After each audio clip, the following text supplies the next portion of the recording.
और दूसरा आप अपने बच्चे को मैं आपको एक छोटा-सा तरीका बता देता हूँ कि आपने इस तरह करके ये करना है, कोई पेज लें, उसके ऊपर लिखें ये और दरमियान में एक आपने डैश छोड़नी है और दरमियान में आगे लास्ट में है। सो इसमें आपको कोई भी आपने फॉर एग्ज़ाम्पल आपने किचन से आपने प्लेट्स उठा ली हैं या आपने कुछ स्टेशनरी का सामान उठा लिया, जैसे मेरे पास पेंसिल है, तो मैंने बच्चे के सामने ये रखी इधर, सो बच्चे से रीड करवाया ये पेंसिल है। ये पेंसिल है।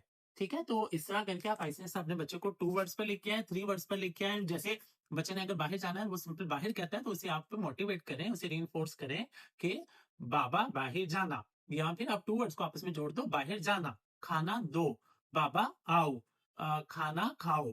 सो इस तरह स्मॉल वर्ड्स को आपस में आप जोड़ के भी बच्चे को सेंटेंस पर ला सकती हैं। देखें, सेंटेंस बच्चे का जितना आप बच्चे की वोकैब्युलरी बढ़ाती जाएँगी और डेली रेगुलर बेस पर आप उसके साथ सेंटेंस में छोटे-छोटे स्मॉल सेंटेंसेस में बात करती रहेंगी और बच्चे को इंसिस्ट करेंगी, बच्चे को थोड़ा रीइंफोर्स करेंगी, तो बच्चा आहिस्ता-आहिस्ता सेंटेंस की तरफ आ जाएगा। अगर आपको कोई इससे रेलेवेंट क्वेश्चन हो, तो आप हमसे पूछ सकते हैं और आप कमेंट बॉक्स में पूछ सकते हैं। आप हमारे पेज को लाइक और शेयर भी करें और अगर किसी किस्म का आप ऑनलाइन हमसे कोई सेशन लेना चाह रहे हैं, तो आप ऑनलाइन सेशन भी ले सकते हैं। Thank you so much.